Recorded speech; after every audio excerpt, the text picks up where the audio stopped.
What's up guys, this is Tony Shu, and before we get into this unboxing, if you haven't done so already, please consider subscribing to the channel to help me grow my base. Also, if you happen to enjoy this video, please hit that like button, as it's going to greatly help out the algorithm and get my video in front of more eyes. Today, we're going to discuss a few hot topics that are on my mind, as well as take a look at my latest pickups. If you want to just skip to the sneakers, I threw some timestamps below which you can use to skip ahead. With that said, let's get to YouTube.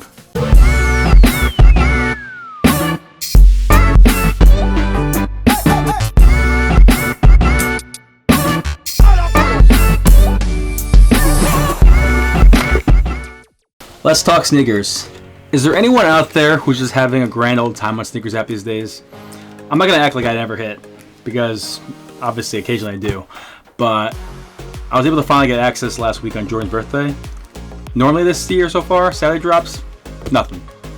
And by the way, this is one of the ones that I was able to get. I don't know if you guys can tell, obviously it's a Jubilee again.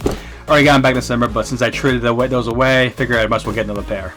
Now I'm confused on what happened to sneakers. They were running pretty smooth all of last year. The repeated issues now, it's re-enter your credit card information, times out, makes you have to restart it all, waiting for your order to submit. Sometimes the app just straight up freezes, doesn't do anything. I mean, I'm sure you guys have probably heard some other issues. Comment below. Either way, it's kind of crazy when that happens to you, because most of these days, every drop is a Leo drop, which means you have 2 to 3 minutes to get your entry submitted before we all get the inevitable L. So, you know, if you're going for 2 or 3 shoes that day for some reason, you're pretty much shit out of luck, because chances are you're not going to get anything when the Sneakers app is just freezing all the time. Now, as of all the issues Sneakers app had wasn't enough, you also are having shipping issues right now. And that shipping issues with everybody. UPS, FedEx, USPS.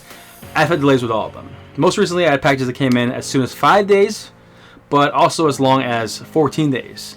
Unfortunately, on the global scale, that's hurting retailers from getting their shipments from Nike, Adidas, Jordan Brand, whoever, which is causing even more delays to us, the consumer. Last thing to go with these issues is that I came into February thinking it was going to be a great month of huge drops, fun personal cops, but instead, it was just mostly just a lot of L's. Like lots of them. Matter of fact, the ones I got on Jordan's birthday were my only purchases for the whole month. And those were the Jubilees you just saw, and then also these Fragment 3s.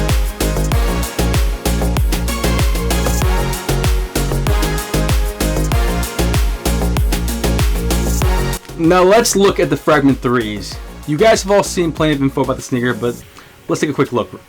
It's just a clean sneaker. I mean, all white with small black leather streaking on the side.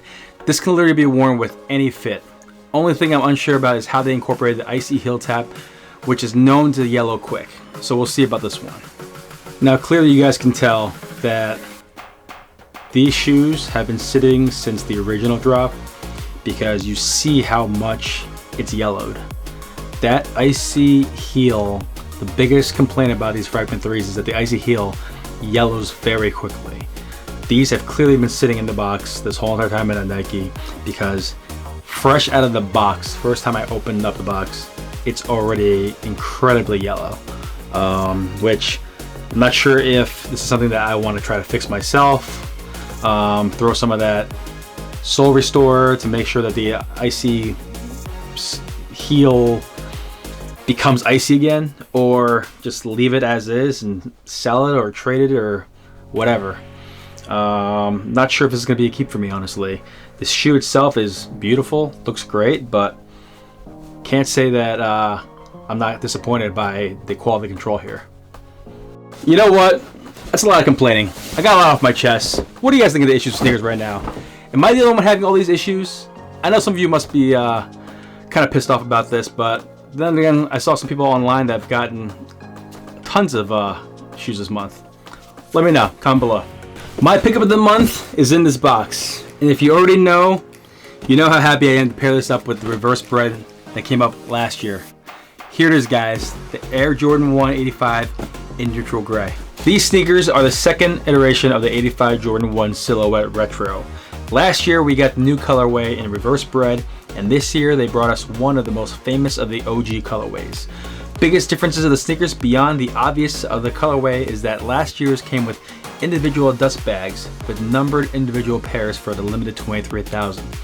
This year, they left the number off the pairs and just gave us the same box with the reverse colors.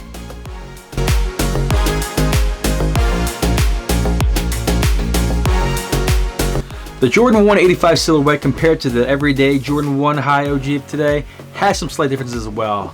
85 is clearly slightly more narrow, as well as the one from last year, treated with a firmer, smoother leather. A lot of people think of it as a worse quality leather because it's not tumbled. But let's be real, the synthetic tumbled leather they put on most Jordan 1s is not considered high quality leather. It's mostly just added texture to give the feeling of genuine leather, even though it's not.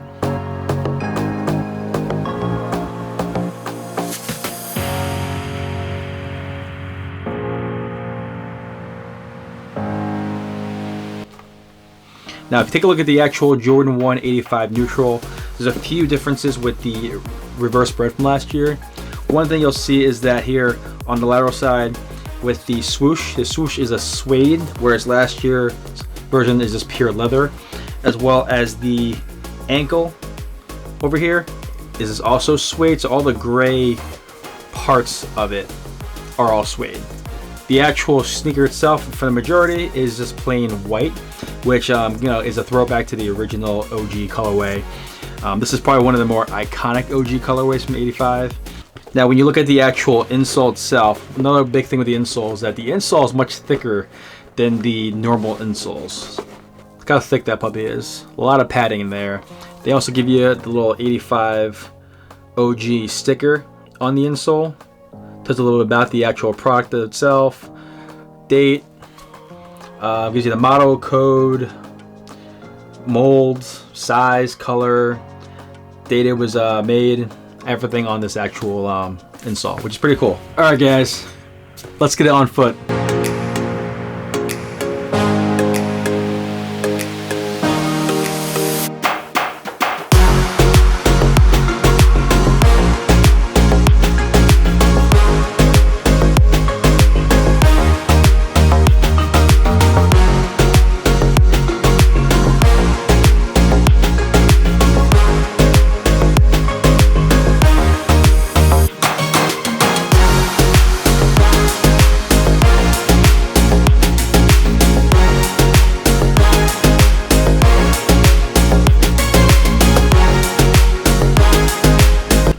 Thank you for watching today's video, guys. I hope you enjoyed it.